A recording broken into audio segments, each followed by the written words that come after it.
discussion for today, ladies and gentlemen. Welcome to the Riding the Bench Eagles podcast. I am Asif Body.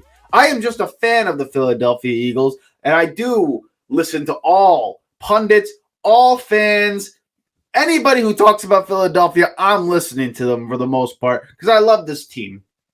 And a lot of talk that's been swirling around or is starting to build up a bit is this idea that Philadelphia should entertain the possibility of trading A.J. Brown to accumulate draft picks and rebuild the defense. And for those people who believe this is a good idea, they'll say things along the lines of, look at what Kansas City just did. They traded Tyreek Hill, got all these draft picks, used those draft picks to get defensive players, and all of them, accumulatively, have made them to be the best defense in football. Look at what the Green Bay Packers did.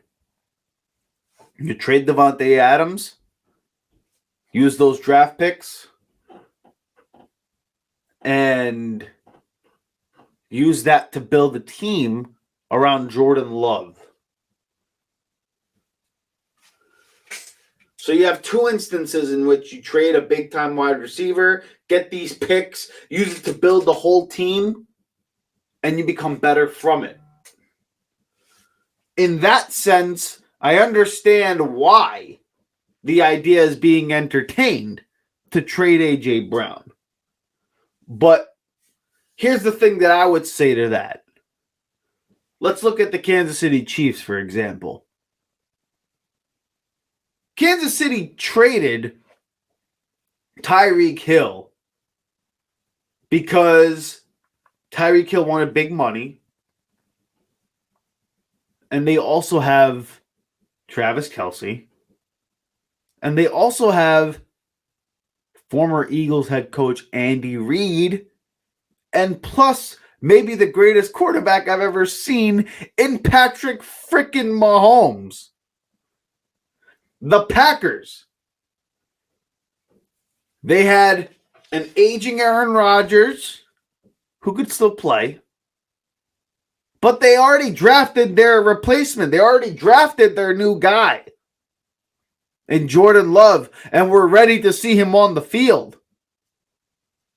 They also have a play caller in Matt LaFleur, who's head coach, who's proven, and actually, I was wrong about him. I thought he was overrated as a coach, but damn it, he did such a damn good job this year. He won me over.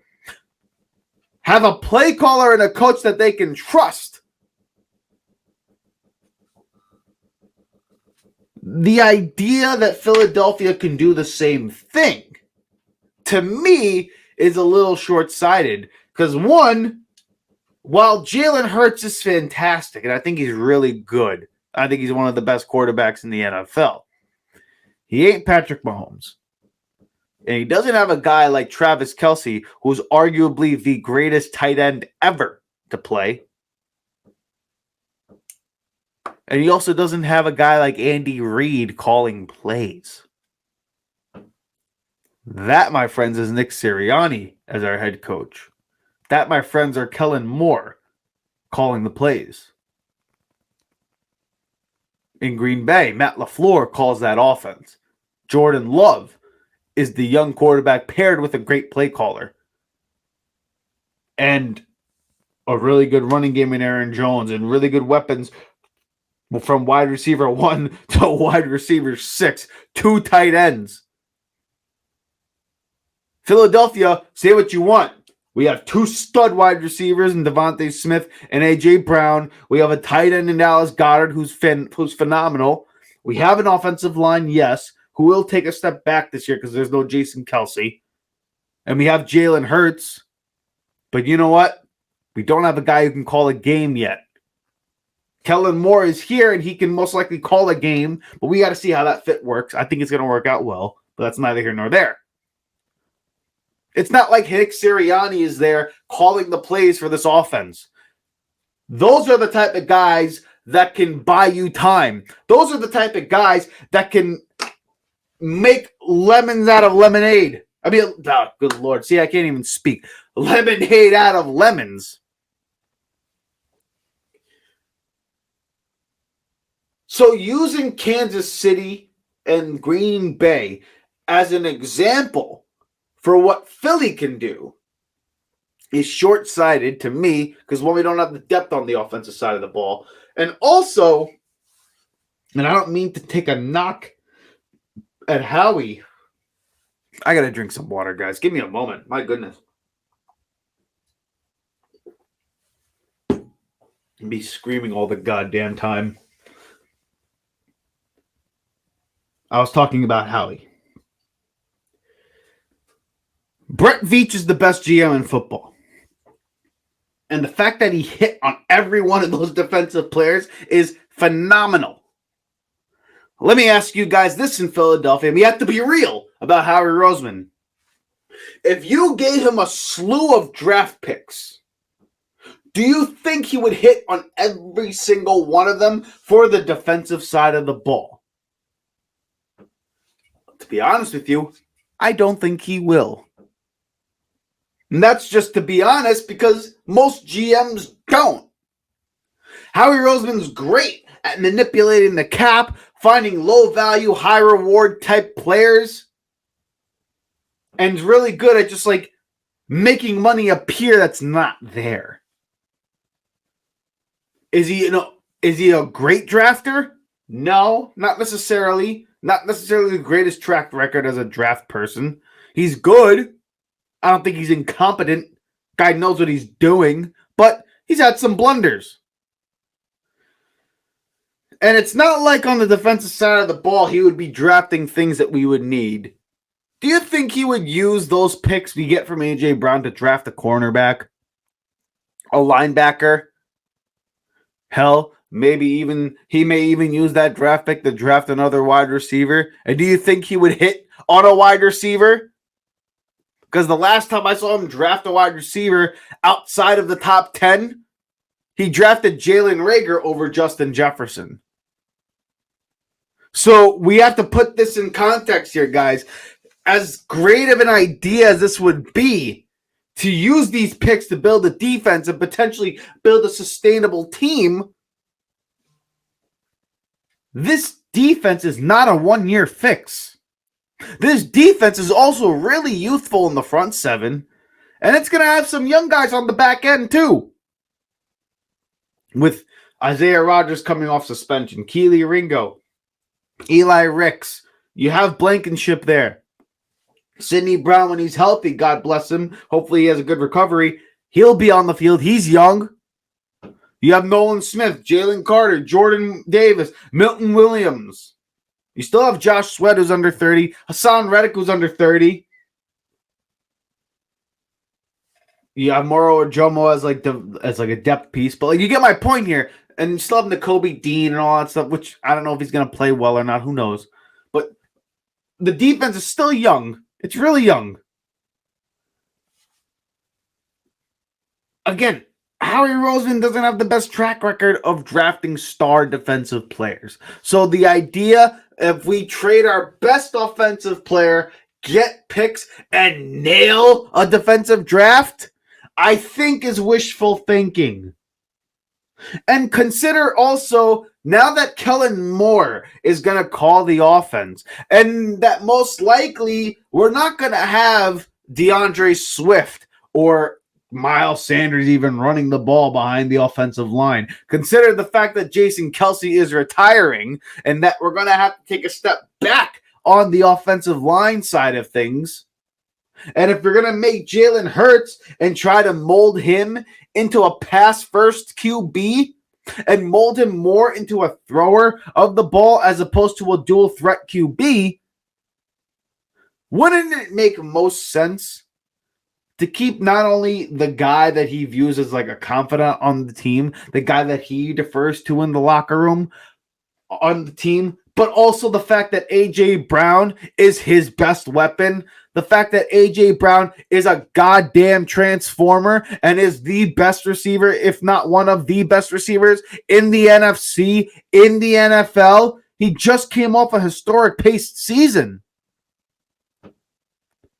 And it's not like he's ultra expensive. As the years continue, the contract gets better over time.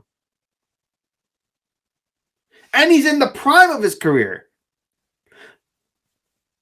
I know in theory, this is like Madden. This makes the most sense. You can get so many picks and use that to build a youthful defense and, have a surplus of assets. But will Howie Roseman hit on 60, 70% of them? No. It's unrealistic.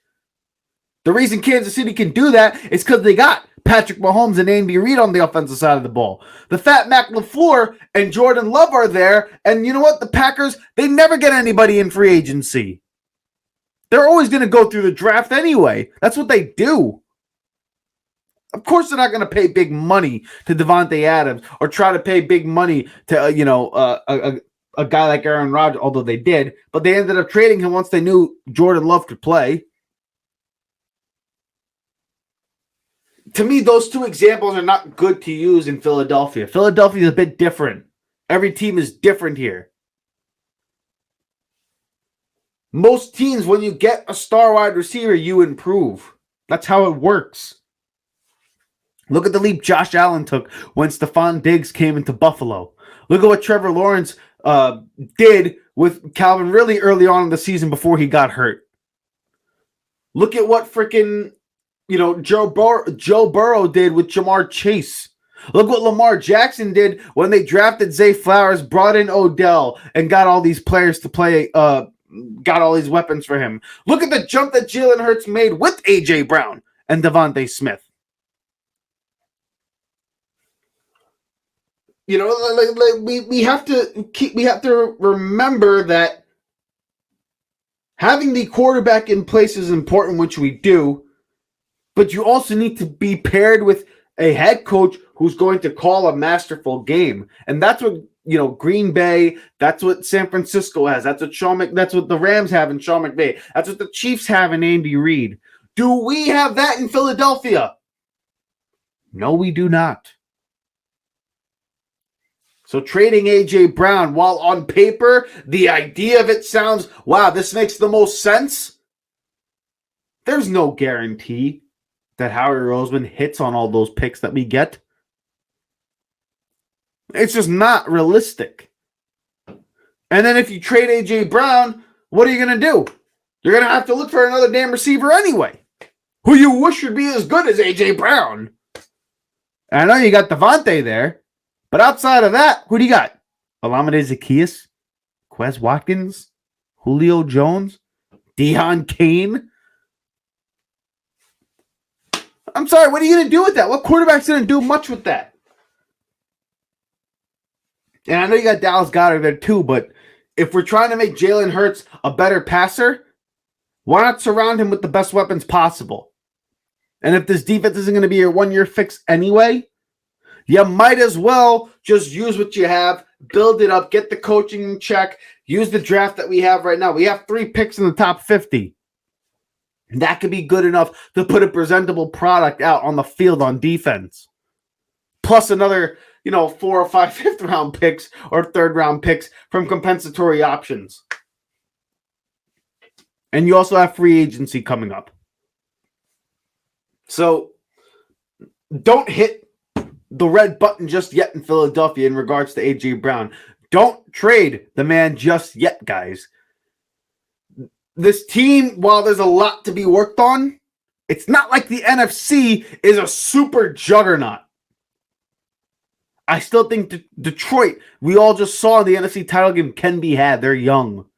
Dallas, we know can be had. Green Bay, they're young and they're coming. They could be a problem, yes, but Philadelphia could match with that team if they're coached properly. Sean McVay and the Rams are not going anywhere. The Seahawks aren't going anywhere. Maybe they take a step back too because they lost Pete Carroll.